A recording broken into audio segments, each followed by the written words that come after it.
After all, moon is a satellite for this planet and helplessly strung to this planet and making its rounds. So what is the significance? Why these full moons and no moons are held significant?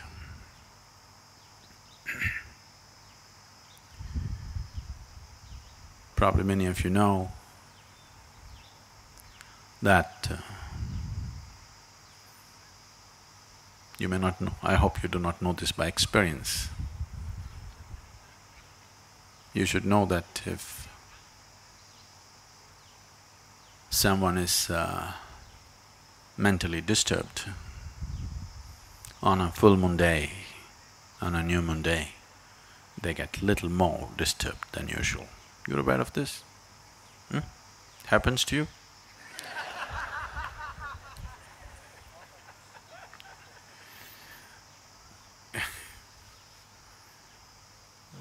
Say yourself, you just be with me, don't worry about the camera. So, it doesn't happen to you, but it does happen to somebody. So it is not that moon instigates madness, it is just that when the moon takes certain positions, it heightens whatever you are. If you are loving, you become more loving. If you are joyful, you become more joyful. If you are blissful, you become much more blissful. If you're a little insane, you become much more insane. If you're meditative, you become far more meditative. It just enhances everything that you are. So we consider these days important so that you consciously create the right kind of quality in you so that it gets enhanced. Today is Paurnami, in the morning you get up and you be in a certain way, you create a certain quality in you so that by evening that quality is enhanced. So whatever the qualities that you are, so that you start engineering it more consciously than being a victim of unconscious eruptions within yourself. So the moon does not make you mad or meditative, it just enhances whatever you are. You know, even the ocean goes mad. If you are a swimmer on the beach, it's madness for you. But if you are a skipper of a large vessel, it is a boon for you. But something is happening. The very ocean is trying to rise. When the very ocean is trying to rise, the situation may be conducive for you also to rise, probably, if you are willing to make use of it. And moon's influence on human life is far more than that. To do anything with yourself, to be aware where the moon is could be useful because it creates different types of qualities and energies in the system. If one is aware, he could make use of it.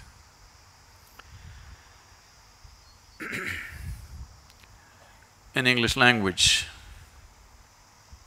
moon is lunar. If you take a step further, you become a lunatic.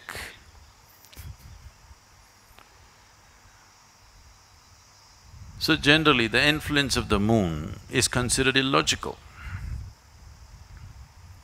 Anything illogical, generally in the West got labeled as madness or insanity. But here, we always saw the limitations of logic. Logic is very useful to conduct the material aspect of your life.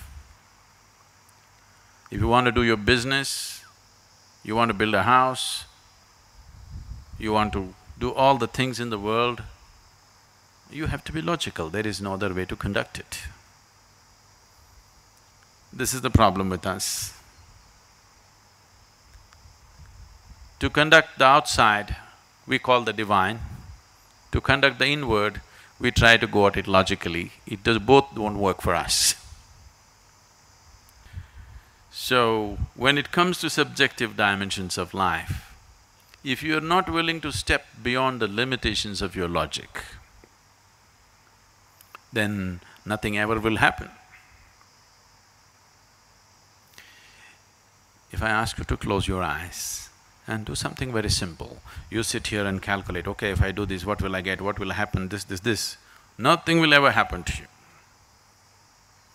If anything beautiful has to touch you in your life, if meditation has to touch you, if love has to touch you, if bliss has to touch you, you must be illogical. Everything is logically correct, but you have a long face, because everything is correct with you. You're correct, but life doesn't work like that. If you wake up in the morning, tomorrow morning when you wake up, lying down in your bed, think 100% logically. Do not think of all those beautiful moments in your life. Do not go back to any experience which matters to you. Do not think of the birds in the sky, the sunrise, the flowers in your garden, your child's face or a loving moment in your life. Don't look at any of that. Just think logically. Now you actually have to get out of bed. That's not a small feat.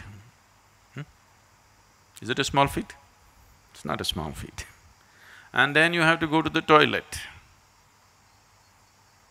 Then you have to eat, work, eat, work, eat, go to sleep.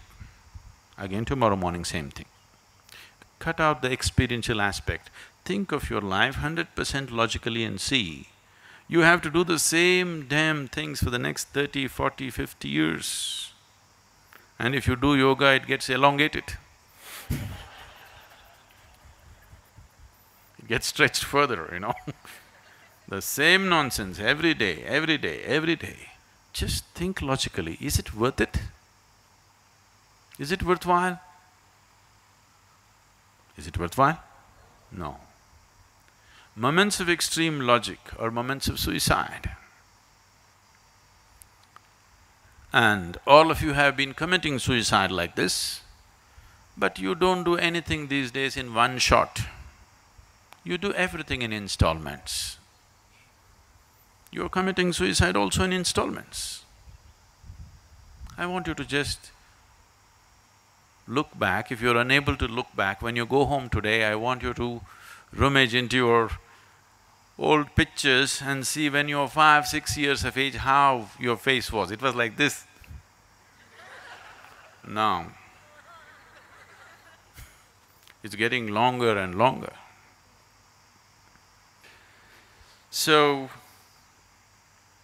if you have to step out of your logic, unless you do it in a certain way, it sounds senseless.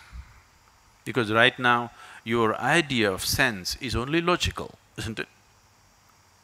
But please see, the most beautiful moments in your life have happened to you only when you kept your logic aside a little bit. Yes?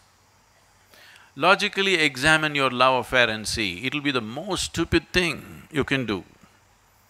Really. Yes or no? Maybe it's the most beautiful thing in your life, but logically dissect your love affair and look at it, it is the most idiotic thing you can do. But it might have become the most beautiful experience in your life. So the logical dimension of life and the experiential possibility of who you are diametrically opposite. So in yoga, we look at you as two aspects, the sun and the moon. You've seen the symbolism? You've heard of the word hatha, hatha yoga? Hatha means ha, means sun, tha means moon. So these are the two dimensions. There are various symbolisms for this. You have seen Shiva being represented as half man, half woman, all these things to suggest there is a logical dimension to you and there's a dimension beyond that. If you do not explore both, you will be an incomplete human being. or you will be only half alive. So when we say a spiritual process or yoga or whatever, what we're looking at is how to become a full-fledged life process, not a half-life process. Just the body is alive, that's not good enough. Everything in you should be aflame. Only then you will see whether something is happening or nothing is happening, it's worth being here. If you sit here, it's worth being here. If you open your eyes, it's worth being here. If you close your eyes, it's worth being here. Otherwise, whatever is happening, it's not worth being here, simply because only a part of you is alive, the other part is yet to come alive. So the moon, today being a full moon, the clouds are hiding it, but don't worry. Whether you can see it or not, the influence of the moon is very much there. Because on a no moon day or a new moon day, the influence of the moon is far more than on the full moon day. So whether you perceive something or do not perceive something is not the issue, the influence is anyway there. There is a logical element to you which helps you to handle the material well. There's a dimension beyond logic, without it the subjective dimensions can never be accessed.